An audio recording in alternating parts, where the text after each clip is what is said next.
June 12 means free and fairest election. June 12 means that the life of the people must be protected. All these killings that are ongoing on, all these kidnappings, all this height of insecurity must be stopped, because that is the only way you can really celebrate the June 12. So many people have lost their life in June 12. As we are talking now, so many people are losing their life in their various states of the Federation. So many people are being kidnapped on a daily basis. What are we doing about it? Is it just by pronouncement? It's by action. So some of these issues that are naturally grounded on the basis of action must be acted upon in good spirit, in good faith, and in national strategic interest. So we disagree in the way and the manner certain things are being conducted for political reasons, and we don't want this leadership to overstretch the security architecture of the country, because as it is now, the security are overstretched because of crisis here and there. We don't want it to continue unabated, because we are facing election, and if it continues, which means that we cannot guarantee how 2019 is going to be. So we must be careful to an extent that we are Nigerians and we believe in our own country, and we must do things that are right. We must do things that posterity will judge us, and we can stand firm that at the time we are taking that decision, we took it in the strategic national interest, not any personal, selfish or parochial interest. I want you to know this. SDP was registered after it was disbanded, and the ultimate aim was to carry out with those fundamental missions, values, cohesions, philosophies, commitment to nationhood, and having a very, very functional federation, devolution of power, restructuring, and so on and so forth. These are inevitables for our country, including state police. These are inevitables. When a nation is growing, it's obvious that you need to adjust to be in tandem with the population that is coming on board, the demand that is coming on board, the unemployment that is coming on board, the education that is coming on board. All these are sectors that need to be expanded. Not just expanding them, you must also develop the nexus that will generate revenue to service those departments that you have to expand, because their population is growing. We are not having a population that is diminishing. So on the scale of preference, restructuring is inevitable. A state must be able to have capacity to develop their own natural resources for the enrichment of their people, for the infrastructure of the state, for the security of the states. And that's why we are a federation. So that's why we are talking about a functional federation. And the security of the lives of the people, the nobility and the dignity of the citizenry is what is key in whatever we do. All those values are gone. We have deviated from our fundamental values, our decency, our sense of relationship, our family relationship, our cultural values and attachments have decayed. And we believe that by restoring the value, the movement, the capacity of SDP was what is strategic for us. And that is why some of us, when we felt out with PDP, because the PDP have lost those values that are known for. When we formed PDP, the fundamental core objective behind the formation of PDP is that to give every Nigerian a sense of belonging, a sense of participation, irrespective of tribe or religion. And that is why at the time I always said that Jonathan was opportune to be a president of Nigeria, coming from minority of minority, because that foundation was laid by PDP as of then. The founding fathers of PDP are quintessential nationalists who believe in building a foundation for a strong and viable Nigeria, where every Nigerian will have a sense of belonging and a sense of participation. And that was achieved. But along the line, the successive leaders of the PDP derailed the process, brought in personal and parochial interest, entrenched it into the mainstream operations of the party that led to the defeat of the party. So basically, these issues affected the major spectrum and the foundation of the party, and the party had a major crack that led to the loss of the election. So we moved out of PDP, moved into the SDP, so that to strengthen these values, to re-echo these values, to make these values as a major fundamental pillars of driving the process and the restoration of law and order, restoration of social order, social cohesion within the Nigerian state and the Nigerian citizens. So these are our driving force. And also, we find out that the political space and the political parties are stranded. So what can we do? once again, we ask ourselves, can we restore the hope back again into the minds of Nigerians? Because politicians and the political space is quite stranded. We said, yes, we can do that. And the platform once again is SDP. So we went into SDP to provide hope once again, because people are fed up with the behavior and ineptitude of the ruling party, and they are tired with the attitude of the PDP, the imposition, the rascality, the arrogance of the PDP. They are also fed up with it. So Nigerians are looking for a platform that once again will dignify them, will make them have that sense of nationalism, that patriotism, that this is a party that we are, and we believe in this party. And this party must once again restore who we are as a people and Nigerians, our traditions, our value, our family home, our educational sector, our environment, and so on and so forth. We must be in tandem with our belief and conviction that the party should have. And that is why when we came into SDP, we raised the bar. As it is today, when we came into SDP, we raised the bar.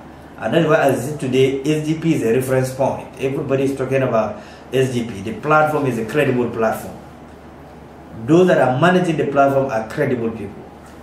Those that are also managing the platform are career people. Well, we didn't left other professions to join politics. We are career people in this politics. We know the dignity of human beings. We know the problems of people from the community level, from the ward level to community level to local government level to states and to federal. We know the exigencies, we know the circumstances, we know the deficiencies. All we need to do is to build this and have an inbuilt system that at the end of the day, and by God's grace, when we took over power in 2019, all these things are implementable. And we also consider that we need to build a constitution that can stand the test of time. Our new revised constitution, the constitution that can be tested anywhere in the world, can stand the test of time, can deal with our circumstances as a nation, can protect the system itself and those that are running the system. Our manifestos of the party are clearly defined with a clear intent of achieving those things serially, stage by stage.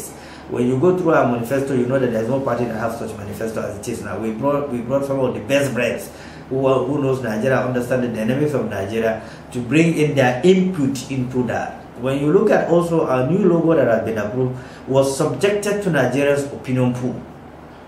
From different kinds of logo to about 6 or 7 of them, to the last one that was approved by the Nigerian public opinion pool. About 80–90% of Nigerians approved the new logo that we have, where the horse is openly raised and not being caged. So we put brain work into it. We put the mindset of Nigerians into it, into whatever we do. So I can tell you clearly that we know where we're heading to. We are committed to where we're heading to. We believe, and we are still believing to the fact that the presidency will allow free and fair election. The INEC is likely, or if they have not, they should learn from the mistakes of what happened during the June 12th, that history will rewrite itself once again. Anything that is done that is not in line with the thinking of Nigerians, don't disenfranchise Nigerians. The Constitution have given them the right to exercise their franchise, to vote whosoever they want to vote for. Now, if you deny them exercising that franchise, it's a breach of their freedom, it's a breach of their constitutional right. So election must be conducted within the ambience of peace, love, unity, and commitment and nationalism. Once you coerce them, you did not create that environment, then you are not allowing them to exercise their constitutional right, which is going to be very detrimental to the survival and the restructuring and the reinforcement of our fundamental pillars of democracy. Buhari is one of the leaders that I respect so much for the following reasons. One, he was a former military president. So there's no claim that he doesn't know Nigeria. He was a former minister. He was a former governor. He fought civil war. He fought Metasine war.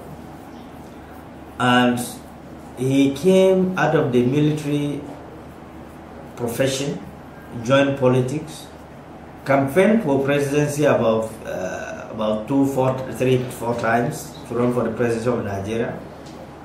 Finally, he succeeded. In the course of his campaigns, he made a lot of pronouncements. He has shown that he knows this country very well.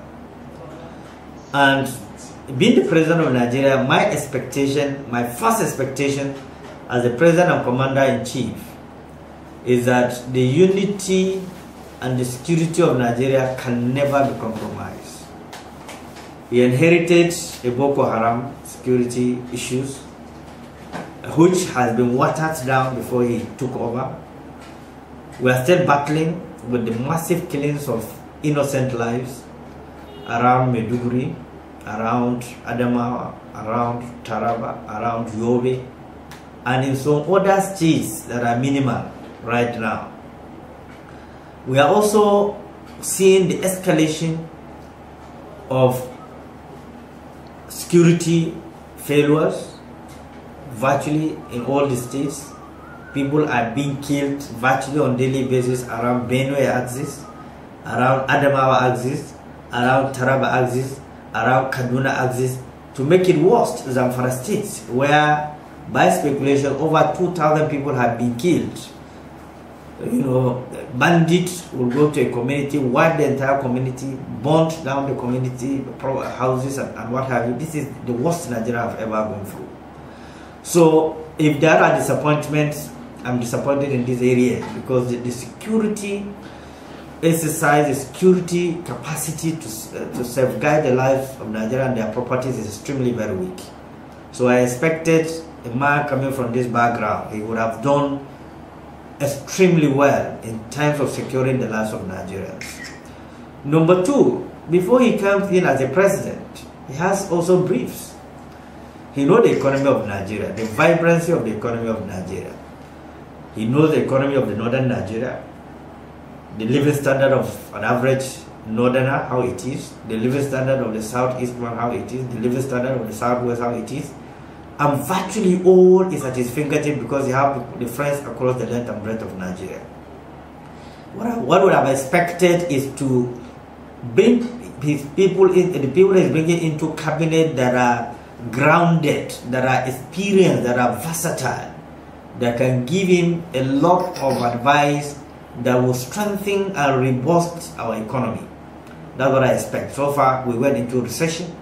We haven't recovered from that recession. The level of unemployment is unimaginable.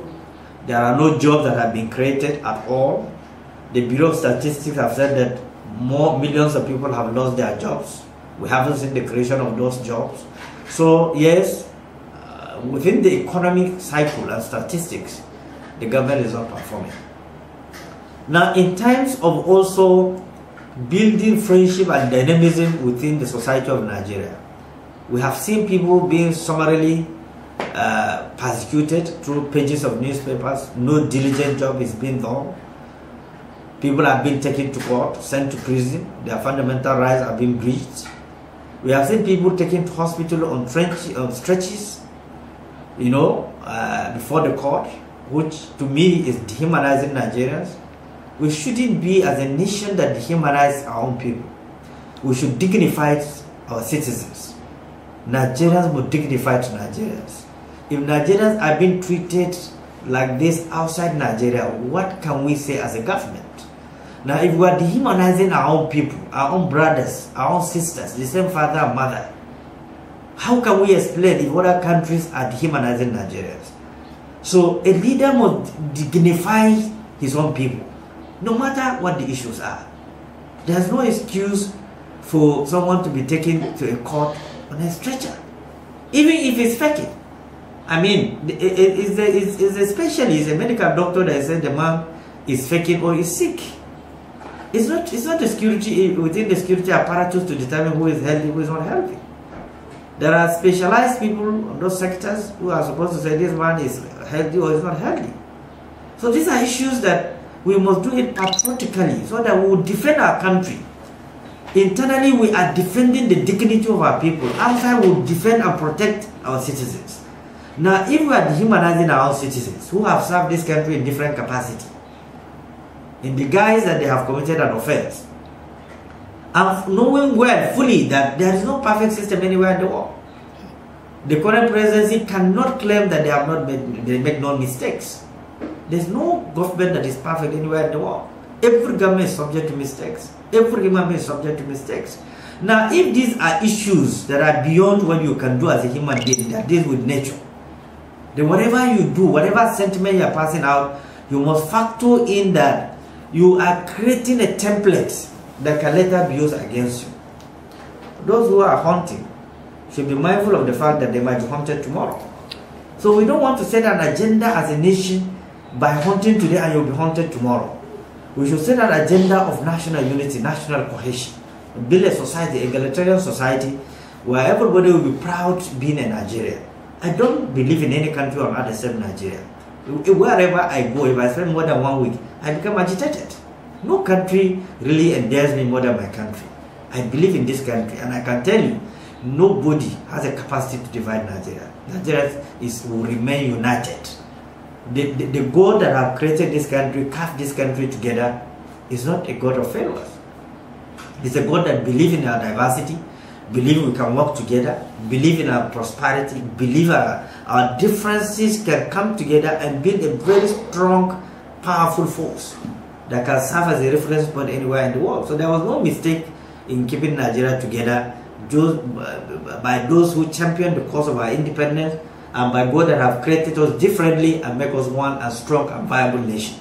So our leaders must factor in this. They should try to leave a legacy that our generation will remember that whatever they do, whatever decision they have taken, those decisions are nationalistic, are patriotic, and is a foundation of the younger generations to consolidate on, not dividing us along political issues, religious issues, and will end up, harming our future children and grandchildren that are coming on board.